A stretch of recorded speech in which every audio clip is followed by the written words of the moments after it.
stanica imali društveno odgovorne akcije, dakle 89. 90. 91. i humanitarne i tako dalje, i one su uvijek bile deo samog programa i to je nešto po čemu smo bili jako specifični.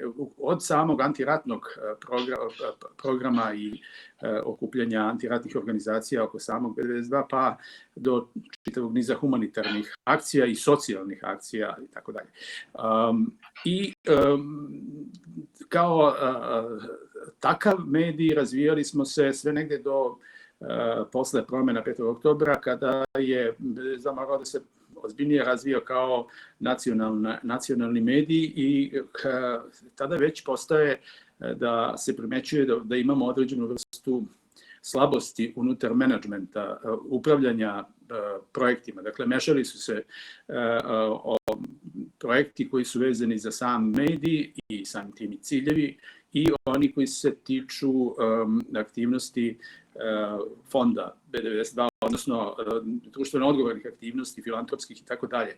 Tako da zbog toga smo odlučili da osnujemo fondaciju kao posebno neko odeljenje unutar samog B92 i da razvijamo jedan tim koji bi na najbolji mogući način mogao da realizuje sve naše zamisli, koje su do tada bile realizovane na taj način što su bili poslovi koje smo obavljali uz sve ostale poslove, čitav niz nas unutar samog B92. Dakle, bilo je izuzetno važno profesionalizovati tim koji se brinuo o programima društvene odgovornosti i filantropije i u narednih nekoliko godina ojačali smo i napravili fondaciju koja ima svoj kulturni centar, vrlo razvijeni, čitavu nekakvu produkciju i dugoročne, ono što je najvažnije, aktivnosti koje postoje.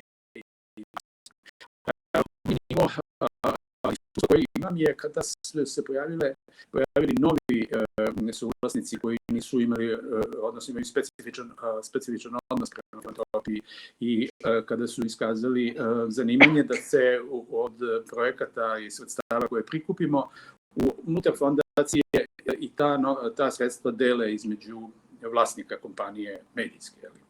Tako da shvatili smo da je to nešto u čemu ne želimo da učestvujemo i onda smo zahtevali i insistirali na tome da odvojimo fondaciju B92 od same medijske kuće i da ona bude isključivo pod upravljanjem ljudi koji su osnovali sam B92 i do danas je to na taj način i funkcioniše sam B92. Ali sve ovo navodim zbog toga što je bilo nekoliko veoma tih velikih izazova zbog kojih je bilo jako važno da osnujemo fondaciju, da je registrujemo, da je uvedemo u tokove i funkcionisanja fondacija i evo danas imamo, čini se, dosta uspešnu fondaciju kao i niz fondacija koje su osnovane na ovim našim prostorima. Zbog toga mislim da je jedan od važnijih projekata koji se realizuju u okviru projekta u okviru kojeg je formirana koalicija za dobročinstvo i promovisanje osnivanja korporativnih fondacija i do sada imamo nekoliko primjera koji su vrlo dobri i o nekim od njih ćemo danas i razgovarati.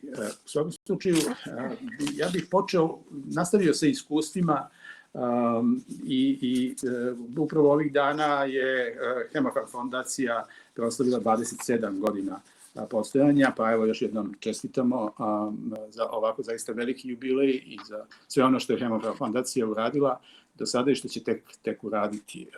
Suzana Đorđević, direktorka i upraviteljka fondacije, je tu i podelit će sa nama ono što misli da je najvažnije. Najprej hvala na pozivu. Pozdrav svim učesnicama i Margareti i Nataši, Veranu što je sve ovo osmisli i organizovao. Vidim da ima puno kolega iz kompanija i nevladinog sektora. Mi smo zaista pre neki dan obeležili 27 godina rada u jeku ove pandemije koja nas i dalje traje koronavirus. To smo proslavili na način što smo obavestili javnost o tome šta je to sve što smo radili sa akcentom pre svega na to šta je to što smo radili u doba u doba krize. Naša misija jeste briga o zdravlju ljudi, mi to radimo već 27 godina, pripadamo najvećoj farmaceutskoj kompaniji u Srbiji, a rekla bih i u regionu. I, dakle, bavimo se zdravstvom dugi niz godina. Za sve ove godine podržali smo više od 2000 inicijativa širom Srbije, uložili oko 13 miliona evra, podržali više od 3000 mladih budućih lidera pozitivnih promjena u društvu i delujemo i na nekom drugom polju, rekla bih, da to je zagovaranje za promjenu određenih zakonskih rešenja za koje mislimo da bi dovele do unapređenja i filantropije, a pomogli naravno i korporativnom sektoru, nevladinom sektoru i pojedincima da više ulažu i na taj način pomažu zajednicu u kojoj žive i rade.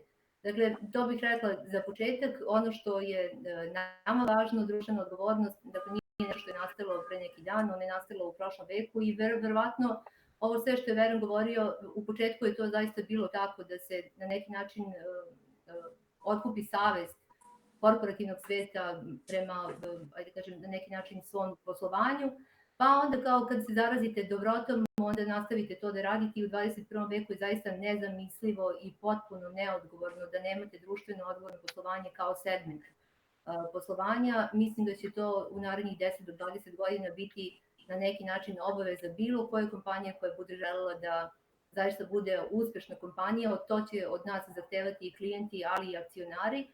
I za Hemofarm, ali i za njegovu fondaciju je najvažnije su dve neke oblasti poslovanja, dakle to je interna javnost i eksterna javnost. I kada je krenula čitava ova kriza, mi smo pre svega odlučili da pomognemo i podržimo zaposlene. Šta to konkretno znači? To znači da su mere bezbednosti i zaštite na radu bile podignute na još viši nivo.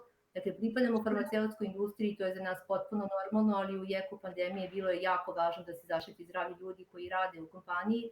I podsjetit ću samo da je proizvodnja i logistika, dakle sve vreme 24/7 radila i u martu i u aprilu, obezbeđujući na taj način kontinuirano snabdevanje tržišta lekovima. Svi ostali radili su kod kuće i logistički je to bilo teško da se izvede, nas ima gotovo 3000 u Srbiji. Onog momenta kada smo ustanovili krizni štab i podigli ove mere na najviši mogući nivo, sledeći naš korak je bio da se okrenemo ka zajednici i tada smo donirali 150 monitora za praćenje vitalnih životnih funkcija u Srbiji, Crnoj Gori i Bosni i Hercegovini zdravstvenom sistemu, a fondacija je uputila novčanu donaciju u gradovima gde mi imamo svoje proizvodne pogone, ovde u Srbiji, to su Vršac i Šabac.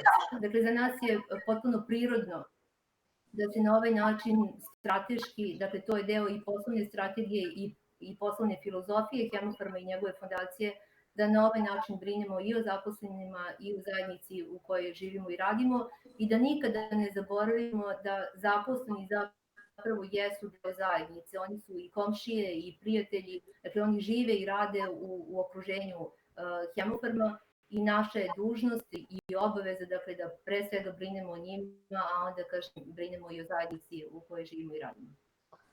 Ovdje iskoristiti samo priliku i pitan kako se finansira fondacija. Mislim da vi imate tu određenu vrstu specifičnosti, da imate i sobstvenu i ulaganje i donacije izdvajanja samog Hemofarm firme. Jeste. Dakle, mi smo kao legal entity, da kažem, i jedan deo prihoda Hemofarm odvaja i za programske aktivnosti fondacije, a drugi deo prihoda koji mi ostvarujemo jeste prihod od nekretnina koje imamo i taj prihod od nekretnina nam služi za operativne troškove, ali i programski troškovi koji se sprovode kroz 3 segmenta, to su program za zdravlje, obrazovanje i kultura i jesu finansirane od strane našeg osnivača, to je Hemofarm.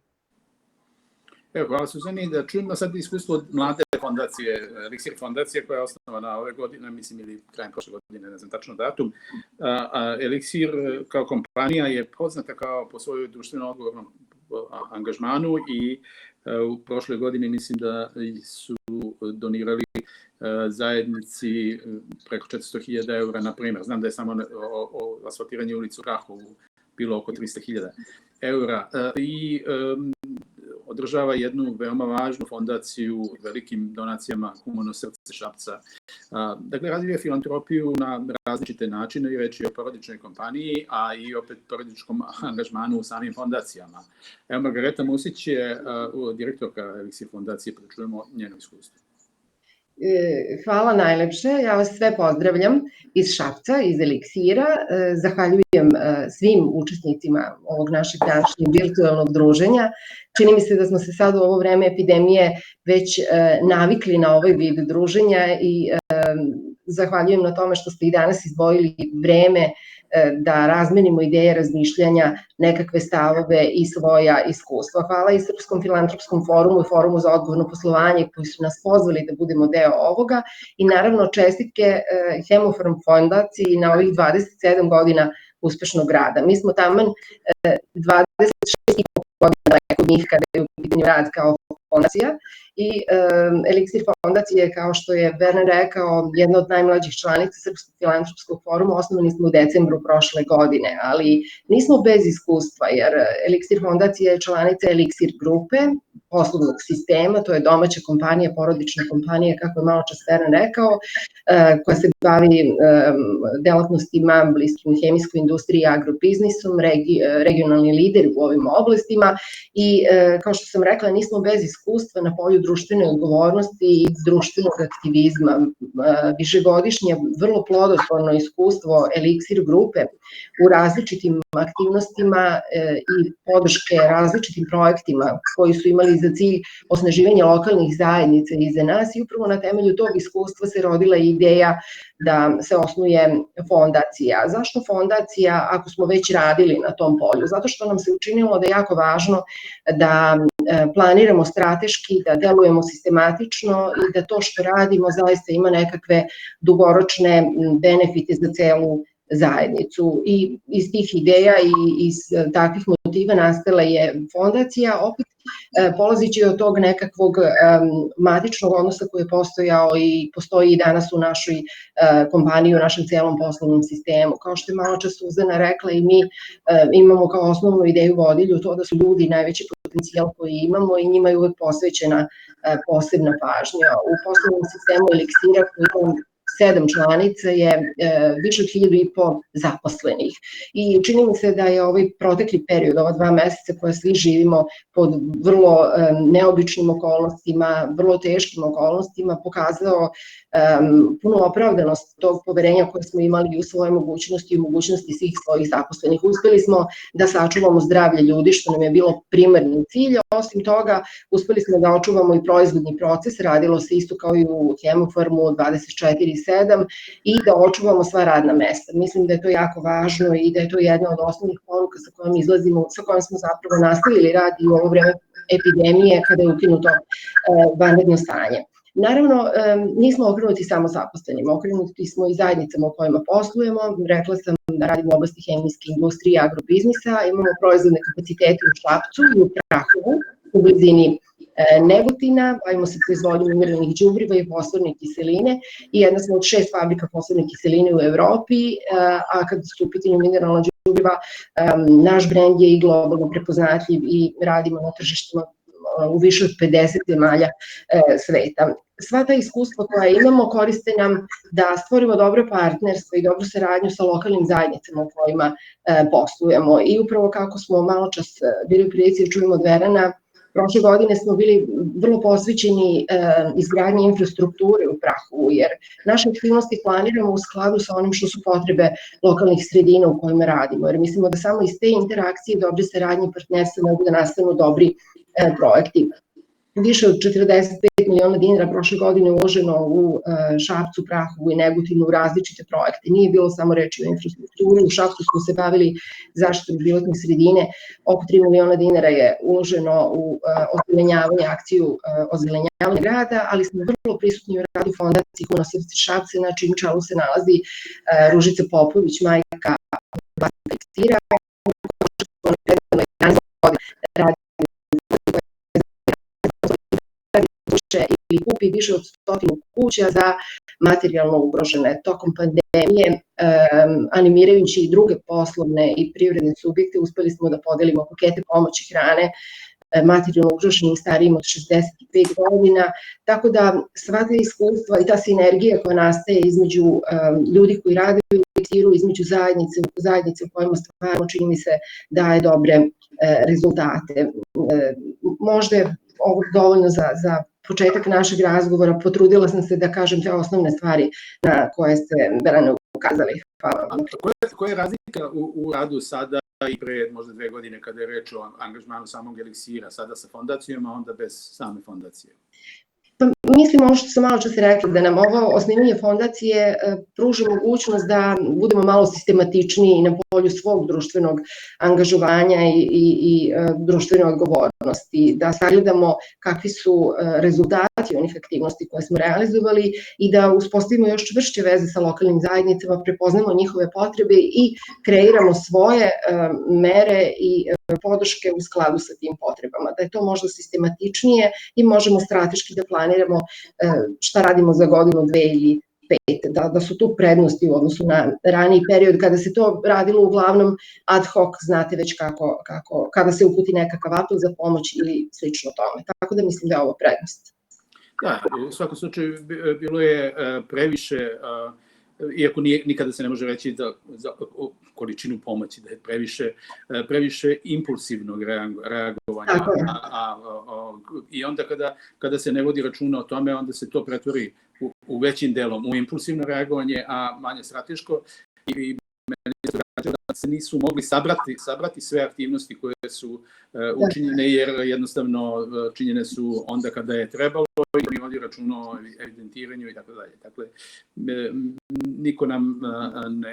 niko nas ne sprečava da nastavimo da pomažemo svim tim ljudima i organizacijama i dalje, ali u svakom slučaju je sada mnogo pogodnija situacija za planiranje i za dugoročnije planiranje i merenje samih efekata učinjenog, da jednostavno se smanji ono što se kaže rastur, odnosno davanje koje neće imati nekakvog naročitog efekta ili će biti i tako dalje.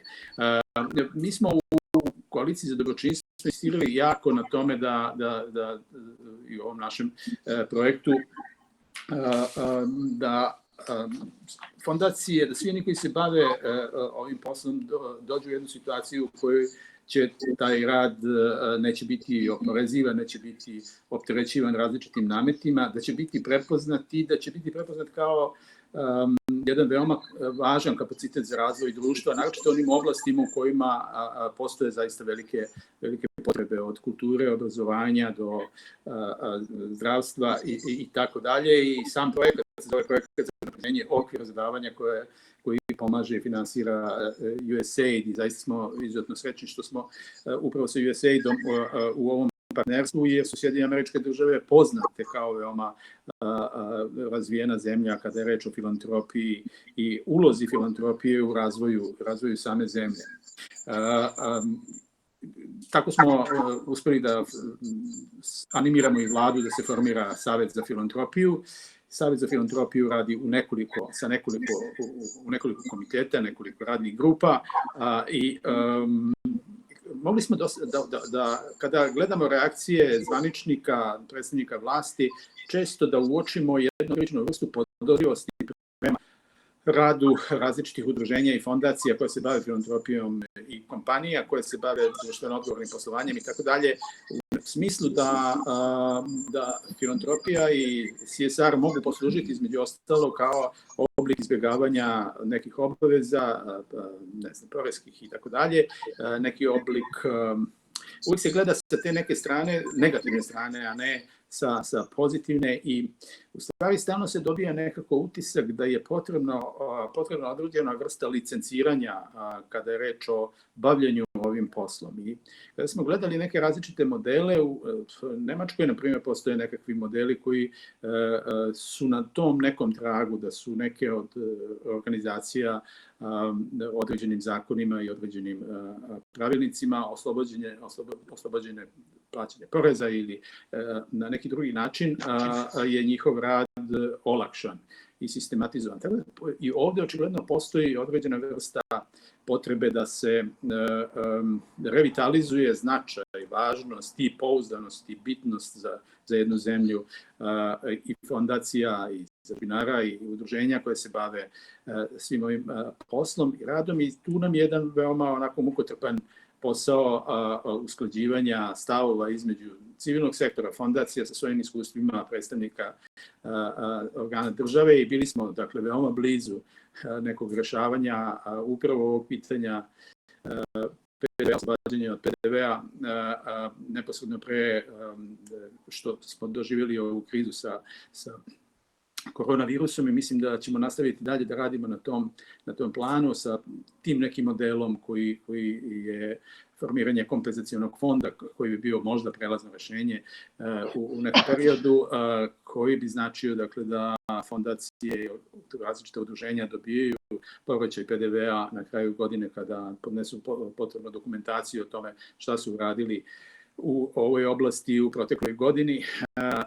Dakle, to je nešto što bi moglo da bude izvesno i što bi moglo da je zanimljivo za same kompanije, za korporacije, da svoj angažman nastave da rade i obavljaju u ovoj oblasti kroz same fondacije.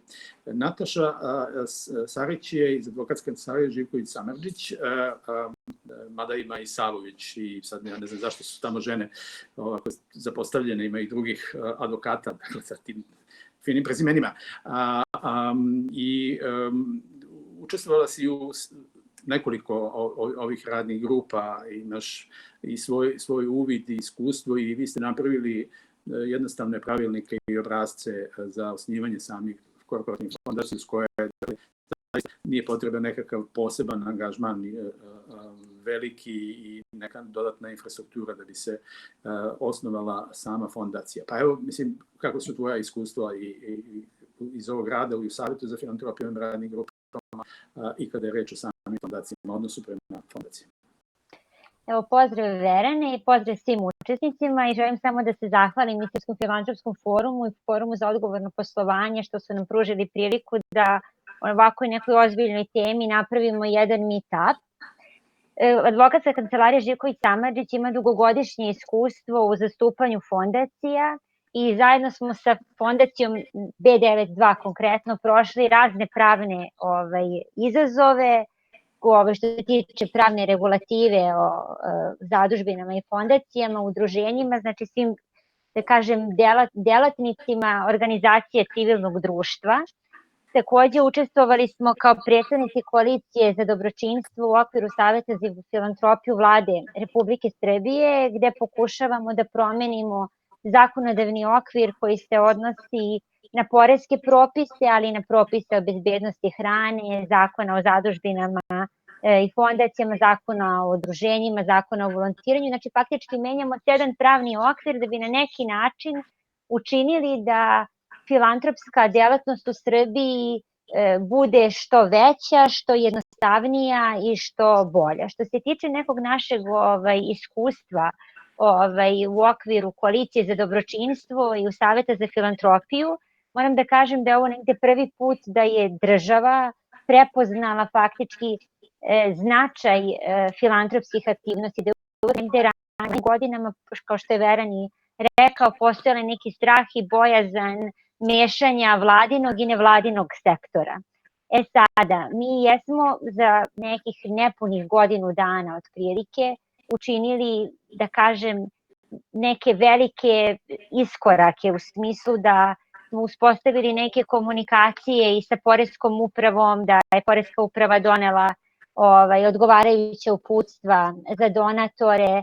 Pokušavamo da uspostavimo kompenzacioni fond za PDV, za koji se ja nadam da će on uspeti negde do kraja godine da se ustanovi. Malo je ova situacija sa koronom, da kažem, to poremetila, prosto nije došlo do rebalansa budžeta kako su nam govorili da će doći u Ministarstvu finansija, ali smo dobili po prvi put negde, da kažem, povratnu reakciju vlade koja je spremna da se odrekne svog parčeta hleba, parčeta, da kažem, poreza, PDV-a, da bi promovisala filantropsku aktivnost. Sad, kako će sada to ići? To je sada negde pitanje zbog ove trenutne situacije koja se desila sa koronavirusom, da li će ići sporije ili ne, ali u svakom slučaju ja se nadam da ćemo do kraja godine imati formiran taj kompenzacioni fond. Što se tiče pravne regulative, kod osnivanja fondacija i zadužbina, tu je negde regulativa jako siromašna, jer imamo samo jedan zakon, Zakon o zadužbinama i fondacijama, koja se odnose na osnivanje.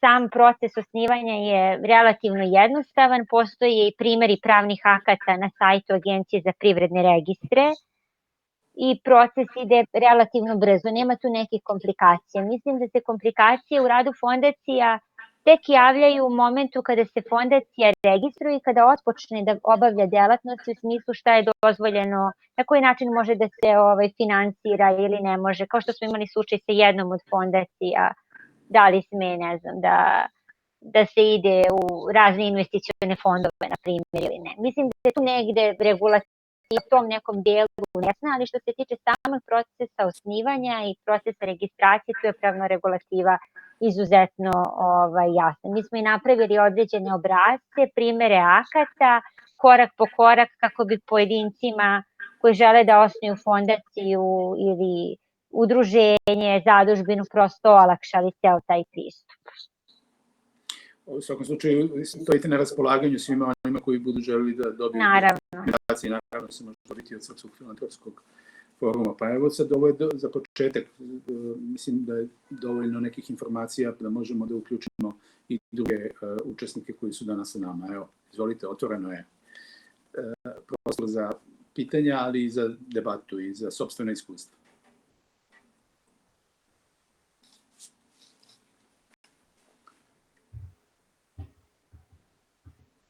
Izvolite, imamo li...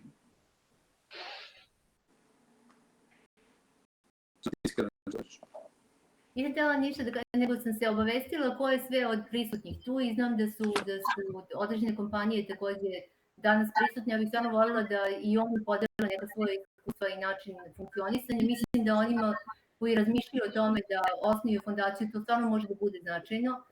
Znam da su ovdje i građanske inicijative, vidjela sam Nadu Likad, mislim da se nisam preverila. Dakle, oni zaista, što se tiče civilnog sektora, dosta rade na poboljšanju i okvira za davanja i oni su neka, kako da kažem, dobra mera i osluškivanja uopšte javnosti, odluka države i tako dalje. Tako da bih voljela naravno i njih da čujem. Ali možda možemo dok se neko ne uključi da nastavimo priču o tome zašto je važno, zašto je važno biti odgovoran. Dakle, ne samo zašto je važno da jedna kompanija bude odgovorna, da kompaniju čine ljudi i dakle ti pojedinci su oni koji su ambasadori praktično i, ajde kažem, nekih svojih životnih navika, a onda i filozofije određene kompanije. Dakle, ono što mene čini srećnom je da radim u jednom okruženju gde se zaista ljudi ne libe da pokažu društvenu odgovornost, bilo kroz dobrovoljno davanje krvi, bilo kroz učestvovanje u različitim nekim humanitarnim akcijama koje fondacija organizuje, pa u tom se prikupaju različite vrste pomoći, ali se učestvuje i na nekim različitim inicijativama, da su one ekološke ili neke druge. I to mnogo govori o poslovnoj filozofiji same kompanije i ljudi koji je čine. A sa druge strane, rukovodstvo kompanije Hemofarm je tako da za svaku poslovnu inicijativu se gleda zapravo kako ta inicijativa utiče na zajednicu koje mi i radimo i poslujemo. Veran je nestao za nestane pa se vrati. Ne znam, nešto sam napravio, ok, tu sam. Htio sam i ja da se informišem ko je tu, pa da. Ali hoću da kažem, dakle, za mene je to lično jako važno, dakle, da prosto okruženje u kojem mi radimo, Hemofarm fondacija je zaista stimulativno i kompaniju i uopšte taj neki upravljački kadar čine ljudi koji razumeju zašto je neophodno da se bude društveno odgovoran i kako svojim primjerom treba da pokaže šta to konkretno znači. Ova kriza je bila neki favor da ilustrujemo nešto što se desilo relativno skoro i u čemu smo evo svi zajedno, ali danas je zaista jako važno da se pošalje još jedna poruka. Dakle, ova kriza u kojoj smo svi se nije završila i to što su olakšane određene mere ne znači da mi kao pojedinci ne treba i dalje da se ponašamo odgovorno.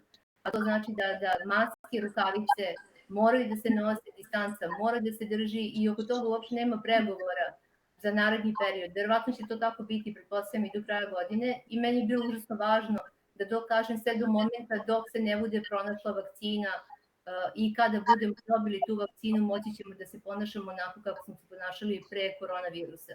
Dakle, mi se trudimo da i to bude neki obrazac ponašanja unutar kompanije i dalje se svi pridržavamo toga, pogotovo ljudi koji su trenutno u proizvodnji i logistici koja nije prestala da radi, ali i mi smo ostali koji kao pojedinci činimo ovaj ekosistem, dakle smo dužni da se ponašamo na jedan odgovoran način prema sopstvenom zdravlju, ali i prema zdravlju čitave zajednice. Dakle, nekako, hoću da kažem, i tu se nekako vidi prosto šta jedan čovjek treba da radi. Dakle, ne možemo mi uvek da radimo određene poslove umesto drugih, ali možda možemo da budemo primer za neke druge i u nekoj mikrosredini, ali i u nekoj široj sredini. A sa druge strane, mi dok ulažemo u mlade, ja bih to takođe voljela da napomenem, imamo ozbiljan problem sa brain drainom u Srbiji. Dakle, taj problem traje gotovo 30 godina. Strašno je teško zaustaviti odliv mozgova. Mi to pokušamo kroz program za obrazovanje koji traje bez malo koliko i fondacija. Poslednjih godina smo uveli mentorski program, internship program stručne prakse i ovde u Srbiji i u Nemačkoj i zaista se trudimo da ohrabrimo mlade, buduće lekare, farmaceute. Dakle, to su deca sa tehnološkog fakulteta, farmaceutskog fakulteta, medicinskog fakulteta, fakulteta fizičke hemije, da oni postanu naši stipendisti, mi zajedno sa njima radimo godinu dana, sa njima rade i eksperti kompanije, pustimo njihove veštine i ohrabrujemo ih da ostanu ovde u zemlji tako što pojedini postanu članovi, odnosno zaposleni naše kompanije, ali drugi ohrabrujemo da nastave svoje profesionalno usavršavanje i rad u Srbiji, pokazujemo im kako izgleda zdravstveni sistem u Nemačkoj, učimo ih tome da ni tamo nije sve savršeno i da ovde zaista ima puno potencijala da se ostane, da se živi i da se radi. Dakle, to su samo neke crtice svega onoga što kompanija radi, jedan mali segment poslovanja i u kulturu. Smatramo je to jako važno, zato što prosto to jeste identitet jedne nacije i mislimo da ljudi i dobre ideje zaista menjaju svet, pa tako i u tom segmentu pokušamo da podržimo neke izuzetne pojedince, izuzetne ideje kroz projekte koje nam ti pojedinci nude. To je zaista malo podrška u odnosu na ono što čini strategiju poslovanja Hemofarma i njegove fondacije, to jeste pre svega ulaganje u zdravstvo u cilju poboljšanja kvaliteta usluga u zdravstvenom sistemu, ali nije zanemarljiv deo. Tako da bih voljela zapravo da evo sve one koji razmišljaju može da osnuju korporativnu fondaciju, da razmišljaju pre svega strateški i to je nešto što ćemo nas uči i Srpski filantropski forum, čiji je Hemofar fondacija osnivač. Dakle, razmišljajte strateški, razmišljajte dugoročno, razmišljajte da održavate ideje ili da pokrećete ideje koje zaista donose nekakve održive promene u zajednici. I sećam se samo da se naslonim na ovo što ste govorili Verene, vi i Nataša, a tiče se, ajde da kažem, zakonskog okvira, jednog zakona koji je zakon o zadužbinama i fondacijama, ali sve ove inicijative koje se tiču poboljšanja zakonskog okvira za davanje. Negde 2015. godine kada sam ja počela da radim u Hemofarmu, mi smo tada prosto videli da jesmo deo Srpskog filantropskog foruma, ali da Srpski filantropski forum u tom momentu uopšte nije bio aktivan. Okupili smo sve te ljude koji su, ajde da kažem, osnovali SFF. Pokušali sa njima da razgovaramo o tome šta bi bila neka strategija, kako da revitalizujemo tu organizaciju i šta bi trebalo da bude neki prvi cilj. U tom momentu u fondaciji je jako bilo važno da se razmišlja i radi na ukidanju PDV-a na donacije i to je ovo što je Nataša govorila, dakle postoje određeni impulsi vlade koji se vidi kroz Savet za filantropiju i u nekoj dobroj nameri vlade da možda zaista do kraja ove godine formira kompenzacioni fond i povrati PDV na donacije, ali to bi zaista ohrabrilo i korporativni sektor i da više ulaže ohrabrili pojedince da više daju, to bi zaista promenilo neku filantropsku klimu u Srbiji. I ja iskreno verujem, iako znam da su brojne organizacije radile na tome se radi više od 20 godina da se ukine PDV na donacije, to zaista nikome nije pošlo za rukom. Ukoliko se to stvarno desi, a bit ću slobodna da kažem da verujem, jer stvarno postoje neki pozitivni šumovi u tom pravcu, to je zaista dobro za sve nas koji poslujemo u ovoj sferi. I razmišljajući danas o Srpskom filantropskom forumu i gledajući danas Srpski filantropski forum, kako on danas izgleda, šta je to što on radi, ko su ljudi koji ga čine, koje organizacije i kompanije ga čine, zaista vidite da tu postoje kvalitativni pomaci. I ovo je možda poziv onima koji nisu članice, koji nisu članovi Srpskog filantropskog foruma da se u njega učine, jer zaista mislim da ova organizacija ima sposobnost da menja i zakonodavni okvir, da ima dobru strategiju poslovanja, ima dobre ciljeve koje postavlja pred sebe svake godine. Dakle, voljela bih da vidim što više članova, mislim da je snaga u tome da nas ima više i da kada nas ima više i kada radimo zajedno u istom smeru, rezultati sigurno ne mogu da izostanu. Evo, Srpski filantropski forum je dosta postao angažovan posljednja 2-3 meseca i u Evropskoj federaciji, DAFNE, Evropskoj federaciji fondacija koja okuplja nacionalne asocijacije kao što je Srpski filantropski forum, dakle asocijacije, fondacija i razmjena iskustava jednom nedeljno i učestvovanje u zajedničkim aktivnostima ojačavaju naravno našu poziciju u Evropi, svake od članica i tako to generalno ide, a mi ćemo nastojati da ojačamo ne samo poziciju fondacije i naših članica, nego uopšte principa darivanja, doniranja, filantropije, odgovornosti, da jednostavno sve ono što je kod nas čini mi se veoma često izokrenuto u društvu, da se teme vezane za ljudska prava, za demokratiju i tako dalje, stavljeni su neki negativni mod, pa tako i filantropije, dobročinstvo se gleda sa nekog aspekta izigravanja ili zloupotrebe ili opet nekakve aktivnosti tajkuna i tako dalje. Dakle, nastojat ćemo da odvratimo dostojanstvo samom ovom, neću da kažem poslu, nego misiji. Imamo li sada nekoga ko želi da nam se pridruži?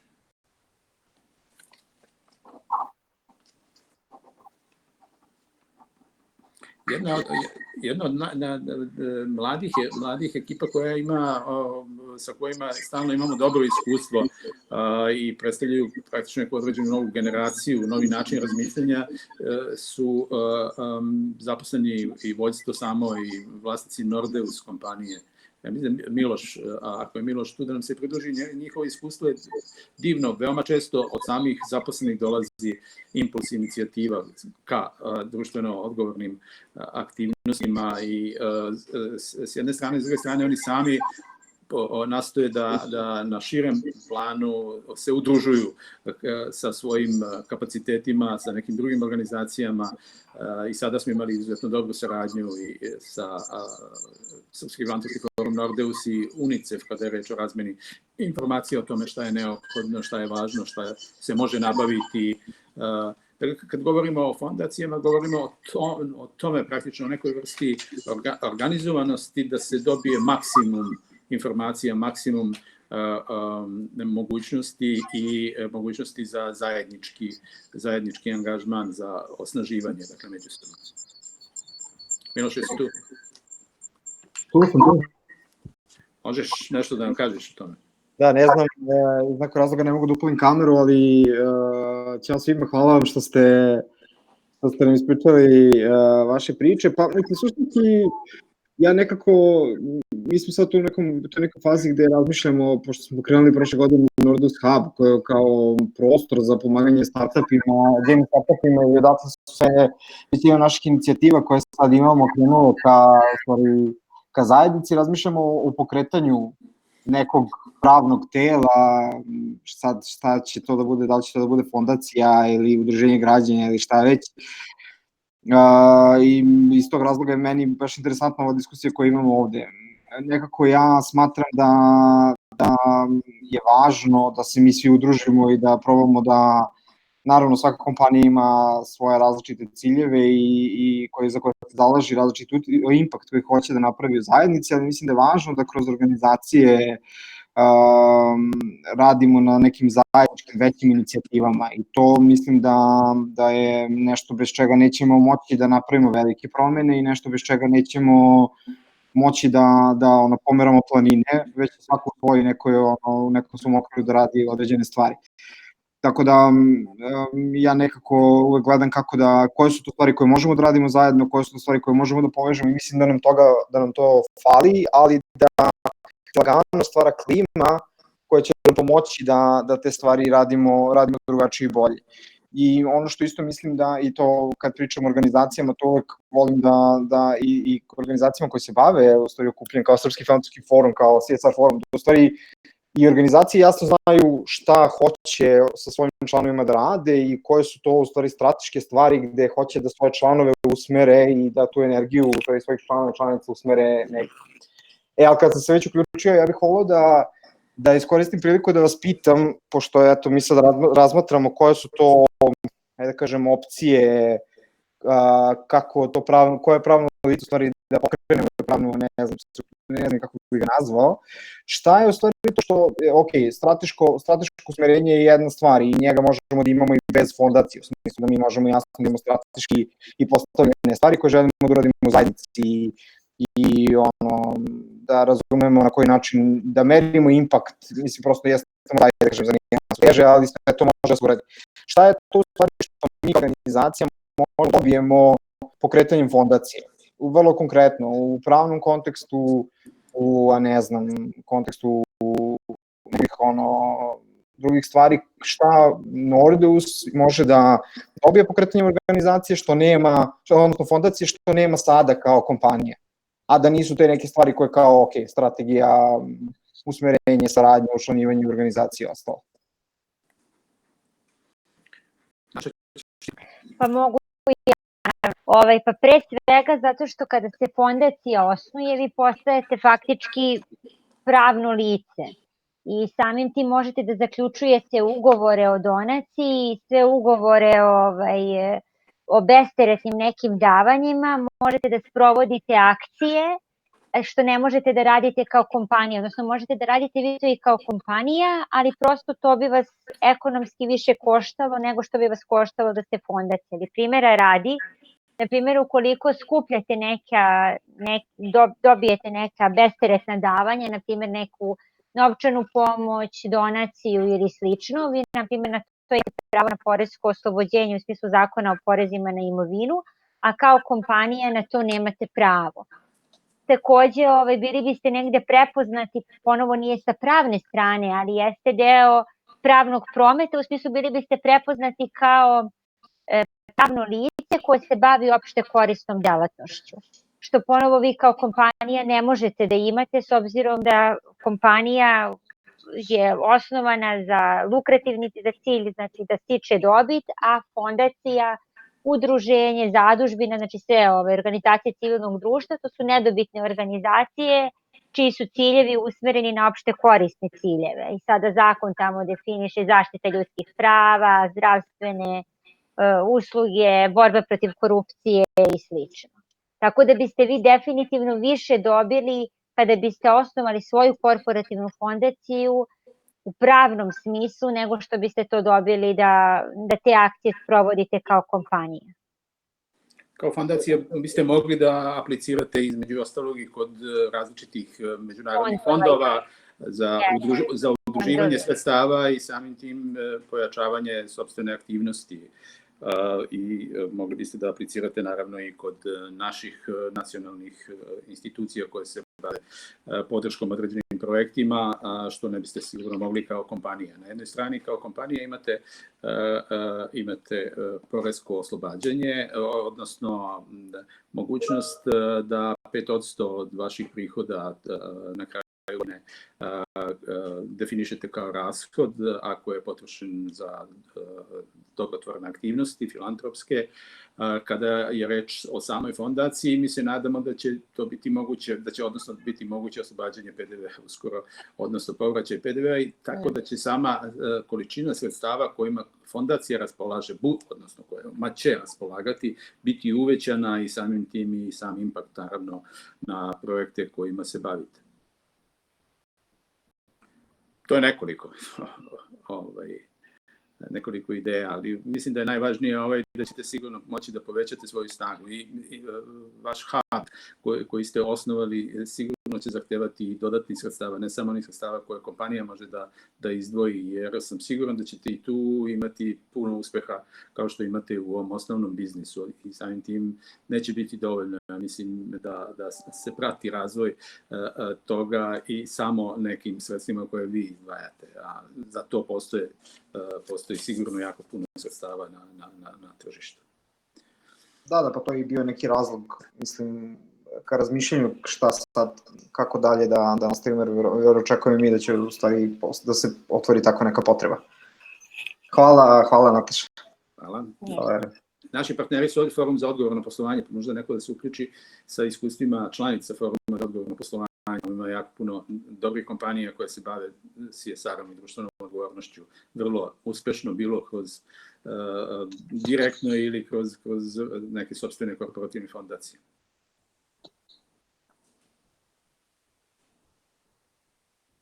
Ima li neko iz Foruma za odgovorno poslovanje? Halo, Ermo, i se čujem, evo mogu ja nešto samo da kažem u ime foruma, Neven Marinović, me čujete? Naravno, izvoli Neven. Pa, mislim, ja sam samo teo da kažem da prvo hvala na pozivu da se priključimo ovom događaju. Mislim da je tema izuzetno značajna i ono što bih ja negde hteo da primetim jeste da, bar mi iz naših iskustva, da nekako da smo videli da je postojao neki trend, da su različite kompanije se interesovale za osnivanje fondacija, da su prosto možda čak i neke korake u tom pravcu pokrenule, a da je onda nekako došlo do toga da, kako da kažem, da eto, ili je došlo do nekog zastoja ili prosto da mnogo veći broj kompanija sa kojima smo mi razgovarali, znam da je bio u nekom procesu ili da su želeli, ali da su negde stali. Tako da u tom smislu mislim da je značajno i da pričamo možda da li postoje i da razjasnimo ili da demistifikujemo, da li postoje neke prepreke u tom smislu iz iskustva ljudi koji su i na ovom događaju koji, tako da kažem, već imaju neko dobro ili ne znam, možda i neko ne tako dobro iskustvo sa korporativnim fondacijama. Znači šta bi bile neke možda negativne stvari, da li ih ima, da neke kompanije prosto nisu sigurno ako su deo neke veće mreže, ako su recimo multinacionalne, i sad kako sad one osnuju fondaciju u Srbiji, jel? Evo recimo Hemofarm bi mogao to kaže, ja ne znam u Srbiji da li sada ima fondaciju neku u Nemačkoj, ali znamo da Hemofarm ima u Srbiji. Stvari na neki način mire, da li onda negde se plaše da ne znam, će morati da deo svojih nekih sredstava odvajaju, pa šta ako ne bude poslovanje dobro i tako dalje. Znači to su sad neke stvari sa kojima smo se mi suočavali. Ono što mislim da su pozitivne stvari, da ne bih njih stvarno puno čeli, mislim da je vrlo jasno koje su i da postoji jedan poseban entitet i da se odvoje na neki način od onoga što je core biznis, ove neke aktivnosti koje su više usmerene ka zajednici i na kraju krajeva da se prikupi neka dodatna sredstva koje nisu.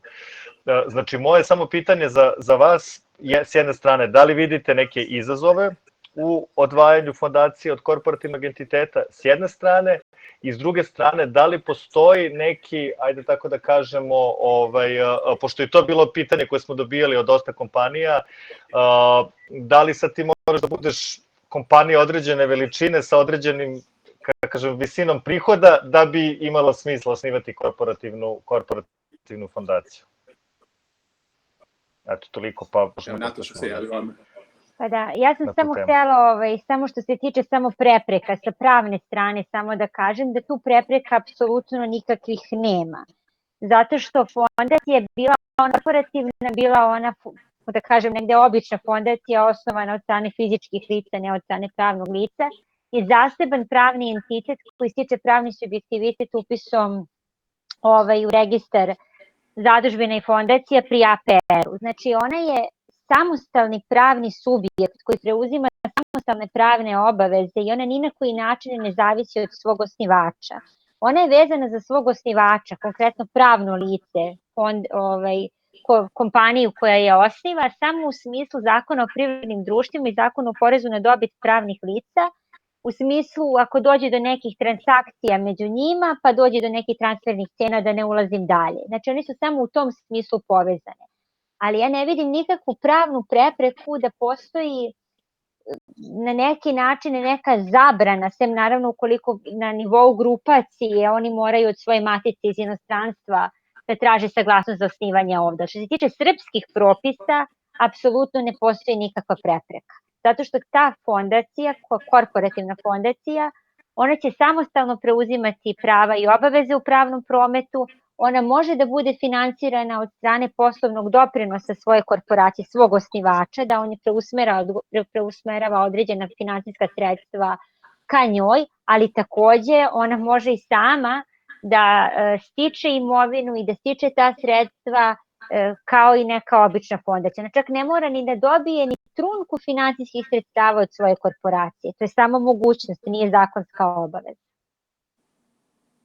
Tako da sa te strane nekih zakonskih prepreka nema. Suzana? Ja bih mogla najprej hvala Nevenu na mišljenju. Ovo što je Nataša rekla je apsolutno tačno. Ja moram da kažem, mi smo u čitavom štada sistemu jedina fondacija. I sad tu postoje dve neke stvari kada se bavite prosto društvenom odgovornošću, onda vas razne neke informacije zanimaju, pa bi tako ja u ovom trenutku mogla da kažem da u odnosu, na primjer, na Ameriku, gde je filantropija jako razvijena, u Nemačkoj to nije slučaj.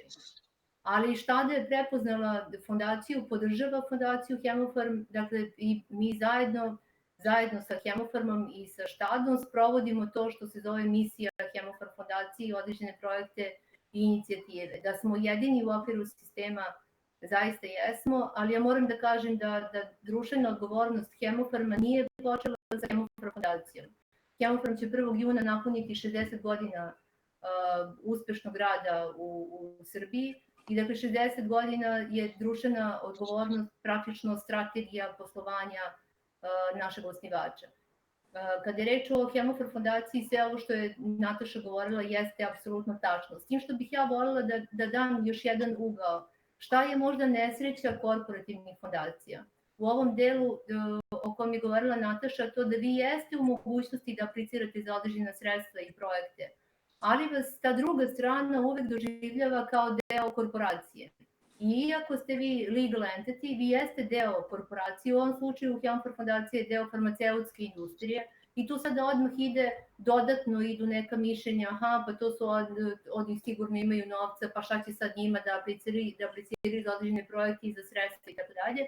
I tu ste u nekakvom zapletu koji se više tiče razumevanja javnosti kao onome zapravo kome vi pripadate. I nekako je teško i mislim da tu sigurno postoji, Neven bi mogao da kaže da postoji neki track record koliko malo zapravo korporativne fondacije uslovno rečeno dobijaju projekata pa onda i sredstava za njihovu realizaciju. Dakle, to je istina. Kada je reč o Nordevusu i svemu ovome što je, ja mislim, Miloš govorio, volela bih da kažem da sam ja uvek za to i ohrabrila bih da osnuju fondaciju. Reputaciono je važno, za imidž kompanije je važno, za poverenje javnosti je važno šta neka kompanija radi. Dakle, ona to može raditi kao kompanija kroz prosto svoj društveno odgovorni rad, ali još više može raditi kao korporativna fondacija. I sve to što rade biznisi kroz korporativne fondacije jeste, da se ne lažemo, i građenje imidža, građenje reputacije i baš ovo što sam rekla, sticanje poverenja javnosti. Dodala bih još nešto, mlade generacije, to su generacije koje su stasavale posle 2000. godine. Iako su vrlo često nailaze na osudu javnosti kao nisu mnogo zainteresovani i nemaju pojma šta se dešava i tako dalje, ne bi se složila. Veoma su zainteresovani i veoma su senzibilisani i svoje poverenje grade na osnovu toga da li je kompanija zaista društveno odgovorna ili ne. Kod Nevena, zapravo na sajtu Foruma za odgovorno poslovanje, pripremići se za ovaj razgovor, sam pronašla jednu informaciju koja me iskreno obradovala, u kojoj se zapravo govori o CSR-u i mislim da možete da je pročitate, nedavno je objavljena baš na web sajtu Foruma za odgovorno poslovanje. I ona kaže ovako da će CSR zapravo biti zanimanje koje će u budućnosti biti veoma traženo. Govori se čak o nekim procentima više od 10%, da mi se čak i 13,5% recimo, da je to nešto što je u početku bilo, kako da kažem, nije core business, pa onda nije mnogo važno, ali zapravo je važno i sve više će biti važno da imate u okviru kompanije i fondaciju, i CSR menadžera, i dobar track record, i rezultate, i da radite neke stvari koje zaista menjaju navike i prosto stvaraju neku bolju stvarnost u zajednici. Moram da dodam jednu rečenicu da ne bi bilo da sam kapitalizovala čitav ovaj razgovor pričajući samo o Human fondaciji.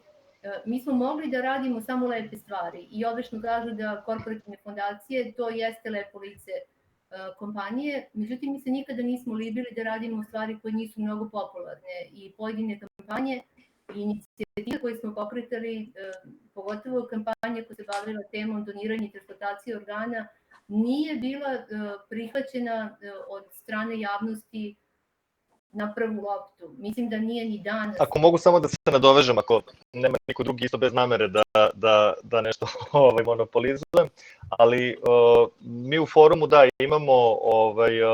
imamo svakako i neke od članica koje su osnovali svoje korporativne fondacije, pored Eliksira, koji je i na ovom panelu, jer tu su i Delta i Telenor i još neki. Ja bih samo teo da nekako podvučem da i ono što je malo pre i Miloš pitao, da na neki način mislim da su neki od razloga takođe, mislim da su po meni ključni razlozi za osnivanje da se programi koje radi kao kampanja,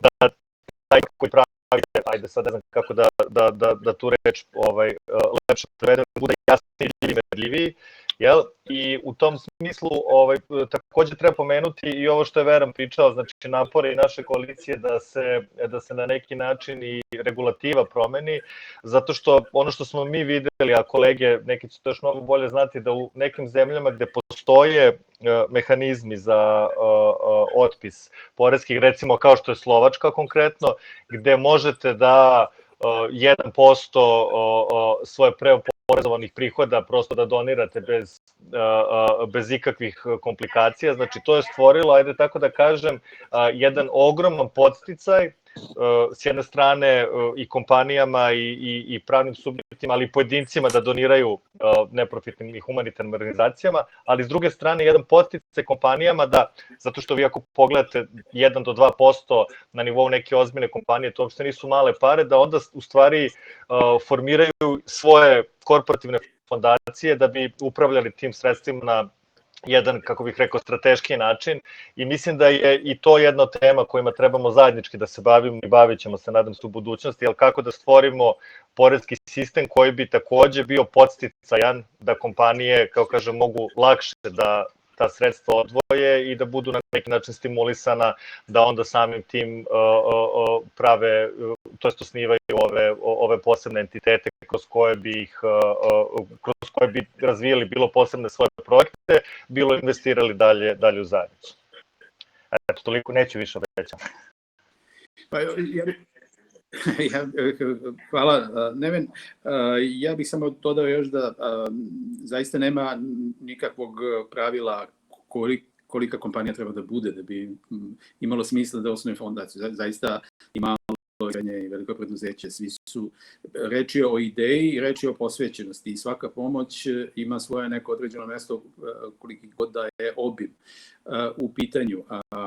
Na drugom mestu sama korporativna fondacija ne mora da nosi ime kompanije, dakle ne mora da, mislim, to je sad pitanje strategije, pitanje razmišljanja. veoma često su kompanije posvećene samoj određenoj ideji i određenom cilju. Veliki broj donatora postoji.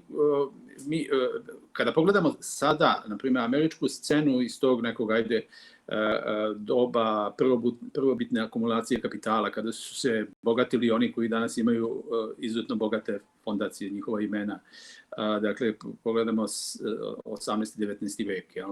I kada vidimo da današnju, na primjer, akumulaciju kapitala kod naših biznismena u poslednjih 30 godina, onda kada je počela ekspanzija u privatizaciji, mi imamo neku sličnu situaciju. Dakle, postoji određena vrsta uvek sumnjičavosti načina sticanja tih prvih milion, pa onda posle toga je sve lakše i manje se o tome vodi računa i zbog toga, ja mislim, postoji neka određena vrsta zazora i negativnog odnosa prema kapitalu koji dolazi, odnosno fondacijama koje su na taj način formirane, koje su iz takvog kapitala tih novih biznismena formirane. Ja sam imao jedno iskustvo sa jednim od tih kontroverznih biznismena kad sam ga pitao zašto ne osniva sopstvenu fondaciju, jer ima, mislim, obim i tako dalje, raznovrsnost. On je rekao, pa jednog dana kad se konsolidujem, kad postanem bogat, a on je već prebogat, ja ću onda osnovati fondaciju. I sad, dakle, to je ono razmišljanje tipa kad odem u penziju, pa ne znam,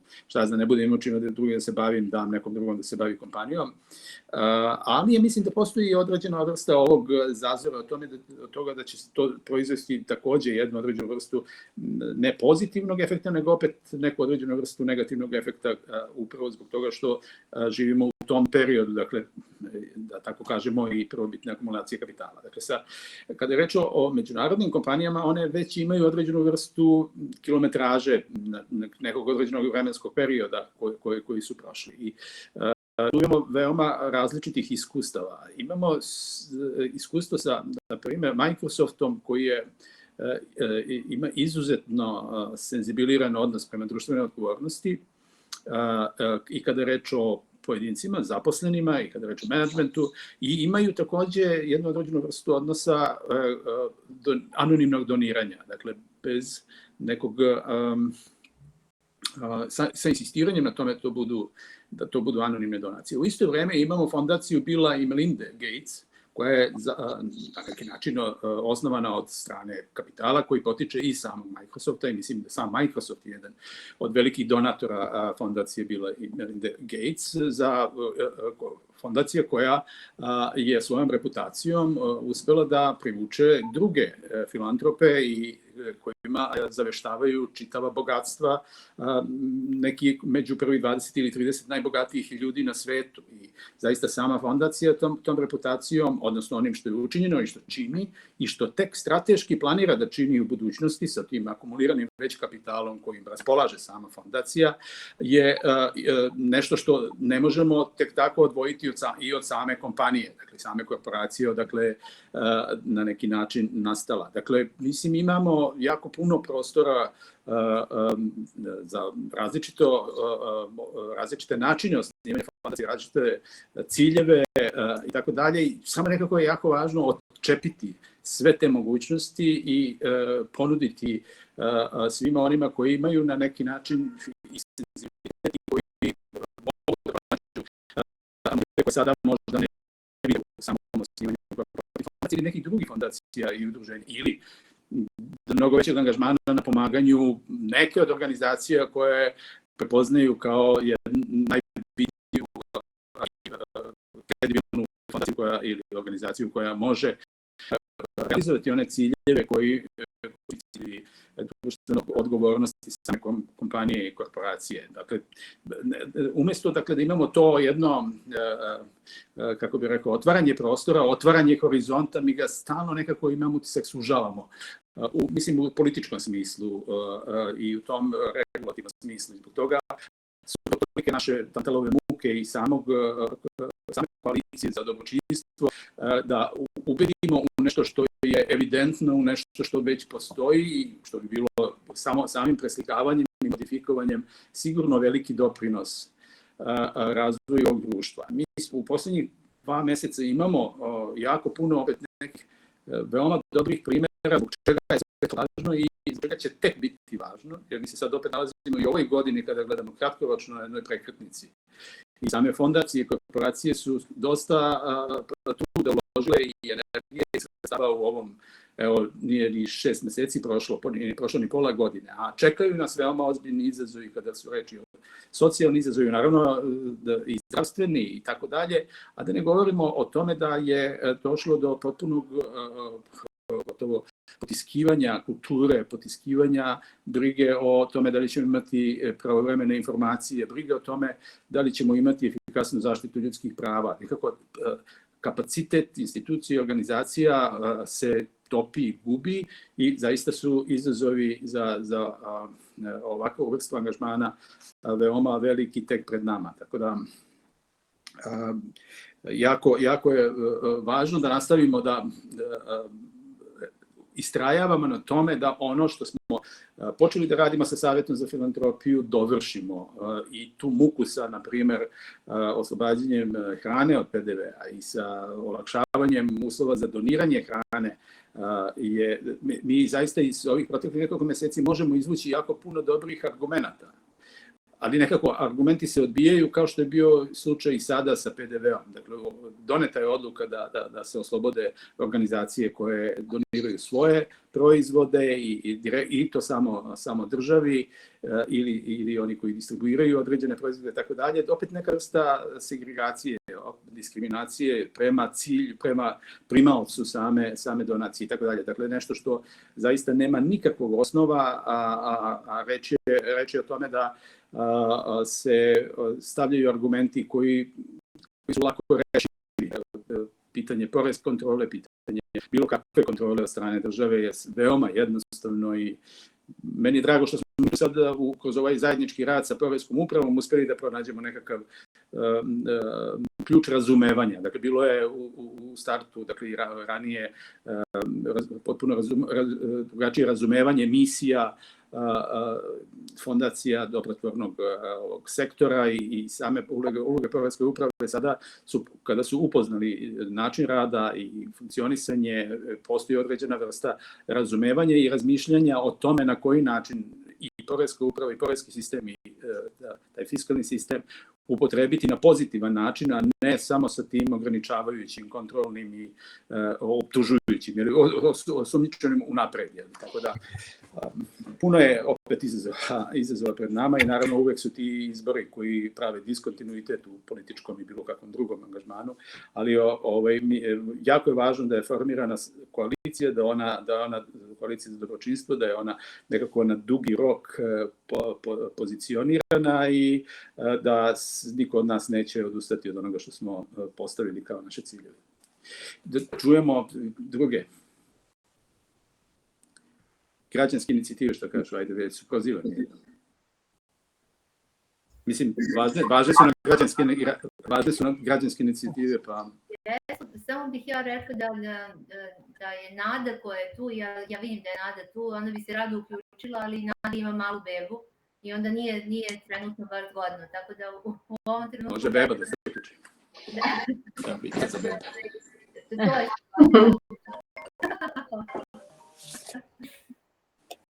ali zaista možete čujem i neki drugi. Jel mogu ja kratko da se uključim? Kako da ne?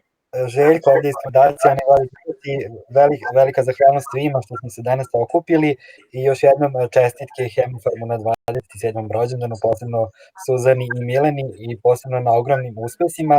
Ja kao Vrščanin posebno se zahvaljujem za donacije koje su upućene zdravstvenim ustanovama u Vršcu.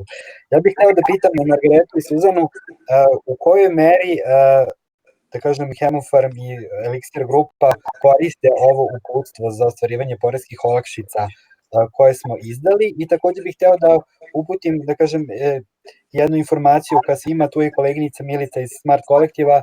Koalicija za dobročinstvo će u narednom periodu raditi cost-benefit analizu za kreiranje kompenzacionog fonda, gde ćemo kontaktirati fondacije da vidimo koliko su PDV-a platile i za šta, da bismo mogli da opravdamo vrednost tog predloga da se formira kompenzacioni fond. Tako da je to jedna važna aktivnost na kojoj ćemo svi zajedno raditi u narednom periodu. Ali evo da vidimo, s obzirom da ovo uputstvo za ostvarivanje poreskih olakšica veoma korisno i važno, posebno za kompanije koje doniraju svojim korporativnim fondacijama, pa sam hteo da proverim da li, mislim, zapravo ovo uputstvo je samo deo zakona, tako da ova poreska olakšica već bila data i ranije, ali sada mnogo pojašnjeno kako se poreska olakšica koristi. Evo. Pa hvala najpre Željku što se on uključio i s tim ljudima koji su u međuvremenu od mog prvog do sada. Najpre odgovor na ovo za uputstvo mislim da je jako korisno i mislim da su moje kolege iz Eliksira bile i na predstavljanju uputstva. Mislim da će tek pokazati, vreme će tek pokazati koliko to može da koristi i nama u svakodnevnom radu i u kreiranju svega onoga što radimo i svih aktivnosti. Još bih samo nešto, kada smo se već uključili, čuli smo Miloša, Nevena malo čas, a sada i Željka, dok pratimo ovo danas, o čemu danas govorimo, mislim da je jako važna ova umnoženost koju imamo i da su jako važne informacije. Jako nam je korisno i to što je veran se nama i što među nama ima ljudi koji imaju iskustvo u medijima. Mislim da kreiranje te nekakve slike, da li smo mi neko ko želi nekog da iskoristi ili zapravo činimo dobro u sredinama u kojima živimo, zavisi od toga kakva partner ostvarujemo sa predstavnicima medija i oni su vrlo važan partner u ovome što radimo. Koliko je važno to da budemo umreženi, pa i na polju predstavljanja uputstva za poreske olakšice ili bilo čega drugog, čini mi se da pokazala je ova situacija kroz koju smo prošli i da je tu Srpski filantropski forum odradio veliki posao tokom ove epidemije. Te dnevne informacije koje smo dobijali, novosti, aktuelnosti, podsjećanje i motivacija da ostanemo u akciji, odnosno da shvatimo to što je Suzana malo što se rekla, da ništa nije završeno, da smo i dalje izloženi brojnim izazovima, mislim da su jako korisne i važne. To sam malo čas želela da kažem, pa nisam želela da prekinem ljudi koji su govorili pre mene, tako da koristim sada ovu priliku bez namere da dužim, ali mislim da je jako važno bilo da znamo i u kakvom stanju je zdravstveni sistem i šta je zdravstvenom sistemu potrebno i da na to možemo da reagujemo i pohvalila bih vrlo aktivnu ulogu brojnih privrednih subjekata koji su se odazvali tim pozivima, tako da mislim da je uz nekakve stručne segmente na kojima radi i koalicija i radi svi jako važno i to što smo zajedno jer na takav način sve ono što zastupamo i pred vladom i što zastupamo pred donosiocima odluka mislim da ima veću snagu i težinu. Hvala vam lepo. Da, hvala Željko na pitanju. Ja moram da kažem da je Željko neko sa kojim Hemofarm fondacija kroz Srpski filantropski forum veoma blisko sarađuje i ovo pitanje smatram veoma važno. Mi naravno koristimo kao kompanija sve benefite koje možemo da ostvarimo, koje bi nam olakšale poslovanje, pa u tom smislu i ovo o čemu je Željko govorio, gde nastaje problem. Nedavno smo osnovali radnu grupu za CSR i za SDG u okviru Nemačko-srpske privredne komore i gospodin Veran Matić je tada bio sa nama, on je govorio o Srpskom filantropskom forumu, ali je govorio i o ovim poreskim olakšicama. Šta se desilo, tu su bile i druge kompanije nemačke koje su članice ove radne grupe, pojedine nisu znale uopšte da postoji mogućnost poreskih olakšica i mi smo nakon sastanka kada smo radili follow-up, dakle prosledili ovu informaciju. I zbog toga su ovakva pitanja jako važna, ovakvi događaji su jako važni da eventualno da oni koji nisu updateovani ne znaju da postoje neke mogućnosti koje na neki način olakšavaju davanje za opšte dobro, dakle da te mogućnosti koje za sada postoje koriste, a nadam se zaista i čvrsto verujem u ovo čemu je govorio Veran i Nataša, deo sam dakle iz Srpskog filantropskog foruma kao Hemofarm fondacija, da mi zaista radimo na tome da popravimo zakonodavni okvir i ukoliko se ovo 10 godine da se formira kompenzacioni fond i da se na taj način podrži da bude više filantropskih ulaganja, da se ukine PDV, dakle to je zaista dobra vest za sve nas koji u ovoj zajednici poslujemo i radimo i koji ovoj zajednici želimo dobro. Dakle, ja nekako bih ostala u toj veri da se to zaista desi do kraja ove godine, a voljela bih da možda s vremena na vreme korporativnu javnost i neku drugu javnost koja nije upoznata sa određenim benefitima koji su se već desili obaveštavamo redovno kako bi ljudi prosto koristili ono što su mogućnosti i na taj način olakšali svoje poslovanje. Evo, jako je važno da razmenjujemo informacije i to se pokazalo i u proteklih nekoliko nedelja ili 2 meseca.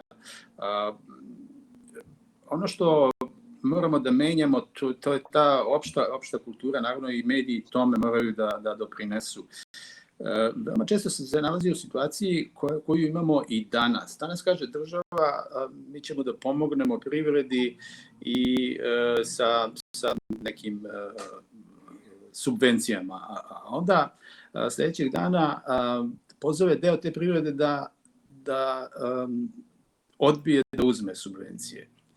I sad ti odjednom imaš situaciju u kojoj se na ovoj drugoj strani neka pravovernost dokazuje, kako se to čita, time ko će više odbiti onoga što država daje i nekako stvara se jedna, dobro, najblaže rečeno, konfuzija, ali u stvari je jedna onako licemerna situacija i to isto imamo i sa 100 eura i dobit ćete 100 eura, ali morate da odbijete ili morate da ne znam šta uradite i tako dalje. Mislim, u nekim situacijama kada sam se zalagao za ovu vrstu razumevanja prema kompanijama, čak i u smislu odavanja određenog priznanja za učinjeno, za dobročinstvo, često sam se suočavao sa tim da od predstavnika vlasti dobijam informaciju makaki, pa pusti njih, oni su se već nafatirali para od ovoga, od ne znam, svog biznisa ovde kod nas i to u najmanju ruku njihova obaveza da nešto doniraju i da daju, veoma često je bila reč i o zaista velikim iznosima, ali koliki god da su, govorimo o duhu, nekom gde ne postoji temeljan sistem izgradnje dobročiniteljskog društva, društveno odgovornog društva, gde zaista ne možete da vi sada promovišete da govorite o tome da je ključ između ostalog nošenje maske, a da ne nosite masku sami i tako dalje. Dakle, mislim da je to nešto sa čim sve mi stalno suočavamo i što u stvari nekako je u temeljima problema sa kojima se suočavamo, sa kojima moramo da se borimo. I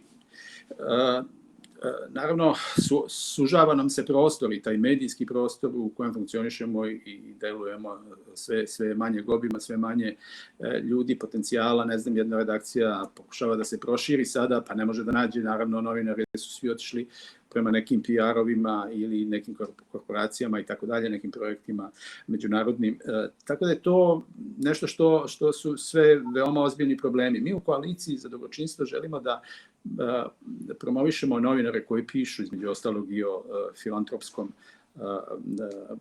angažmanu, aktivnostima i tako dalje. I evo, bilo bi dobro da svi ovi koji ste sada sa nama tu pošaljete neki vaš predlog, ko bi možda trebalo da dobije određenu vrstu priznanja u ovom periodu, prvih 6 meseci, prvih 5 meseci ove godine, ko se neki istakao da kao koalicija damo to neko priznanje i nije to uvođenje neke nove nagrade. Možda bude u nekom trenutku, ali evo da pokušamo da razmišljamo na tu temu i ja ne znam. Mislim da je, sad ovako nabacujem šta je meni, šta sam zapazio, malo je novinara sa nekom temeljnom odgovornošću pristupilo ovoj temi, jer ovde je reč o, baš ako govorimo o odgovornosti, o tom i apsolutno novinarskom izrazu. Jelena Zorić je uradila dosta sa N1 sa svojim reportažama, ali ne samo reportažama, ali čitanje nizom, serijom nekih intervjua za koje možda na prvu loptu i ne pomislite da su, ne znam, nešto bitni intervjui, ali uspevala je da pronađe neke ljude koji su davali neke zanimljive odgovore i odgovore koje nismo mogli svakodnevno da vidimo. I tako nekakva ta vrsta njene empatičnosti i u stvari empatičnost koja se prenosila i na gledalce. Mislim da to je jedna veoma važna sposobnost novinara i saosećajnost i tako dalje, nešto što se vidi. S druge strane, verovatno je to prošlo ispod radara, ali izlazio je u politici feljton o Johnu Frottingemu, kojem sam pominjao, dakle, jednom velikom filantropu i dobročinitelju iz perioda 1914-1935. godina, koji je donirao Srbiji ogromna sredstva, desetak nastavaka je izašao feljton Tomislava Simonovića, koji je njemu objavio knjigu. Mislim da je to dosta ovako važna priča o filantropiji i o tome, o problemima sa kojima su se filantropi suočavali na ovim prostorima. Neki od tih problema su i danas aktuelni i mi se sa njima borimo. Mislim da je važno da se priča o Johnu Frottingemu proširi i da se ispuni, između ostalo na neki način, mislim, i zaključak sa Saveta za filantropiju, da je neophodno da dobije ulicu, da dobije neke određene simbole zahvalnosti za ono što je uradio. Eto, tako, mislim, nabacio sam ovako dve stvari koje su mi pale na pamet, a voleo bih i vašu participaciju da pošaljete šta je vama bilo zanimljivo i ko od novinara je uradio nekakav posao koji je koristan za sve ovo o čemu smo sada pričali. Izvinite što sam malo zloupotrebio u nekom drugom smeru, odveo malo priču, ali eto, to je, da čujemo još, jel svi imaju decu ili, šalim se, imamo li još? Pa ja bih imao još jedno pitanje, ako nema neko drugi. Željko iz Vršca. Izvoli. Da, pa šta mislite o konceptu koji, mislim, je više prisutan u inostranstvu nego kod nas, a gde se zapravo korporativne fondacije finansiraju od dividendi. Recimo, Lego korporativna fondacija, vlasnik 25 akcija kompanije Lego i finansira se od dividendi. Pa šta mislite o tom konceptu? To je po našem zakonu o zadužbinama dozvoljeno, s obzirom da se fondacije i zadužbine mogu finansirati i od dividendi. Tamo gde ima dividendi svakako je nešto što... Dobro, sad kod nas kompanije nemaju veoma često, većinski nemaju odgovornost ili isplaćuju kada imaju mogućnosti iz najrazličitih razloga. Ja znam, na primjer, slučaj Komercijalne banke koja nije isplaćivala dividende već jedno 4-5 godina. Mislim, imam nekoliko akcija tamo, pa to slučajno znam. Dakle, znači, pitanje je naravno zanimljivo i zašto da ne, bilo bi zaista poželjno, ali opet se tu vraćamo na to pitanje odgovornosti vlasnika, većinskih vlasnika, aktera u toj priči. Da li će to biti u delu od dividendi ili od nekog procenta od profita. Naprimjer, Polimark fondacija koja je osnovana na talasu ove naše promocije i Srpsko formalno osnivanje fondacija je napravila ugovor sa kompanijom Polimark, odnosno Unisol, da se 1%, dakle izvesan procenat od profita redovno izdvaja od ukupnog obrta. Dakle, na dva načina su napravili mehanizam osiguranja da naravno, kada to kažem, to je u slučaju kao da su dali dividendu, od profita, ali pošto je jedan vlasnik, onda dividende i nemaju, mislim, nekakvu određenu, to je to. Tako da, svakako je jako važno proširiti lepezu izvora finansiranja fondacija. Tako da, znači, to je sve na ovom talasu širenja kulture.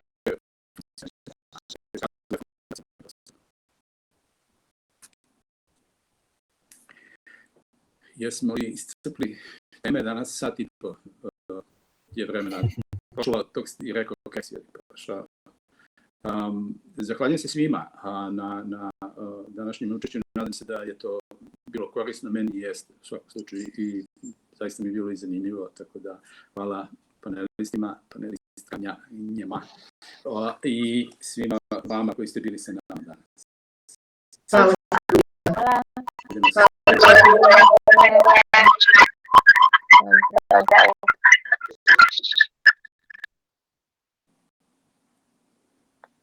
Verane, jeste tu? Jesam tu. Bilo dobro?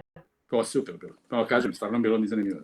Da, meni je bilo zanimljivo, sad ne znam ovim ljudima, vidim da nisu postavljali puno pitanja, ali nadam se da im je bilo korisno. Pa zato jeste, onako nije bilo jednosmerno i nije samo onako uža neka priča, već i priča o, šta ja znam, nekim dilemama, jel?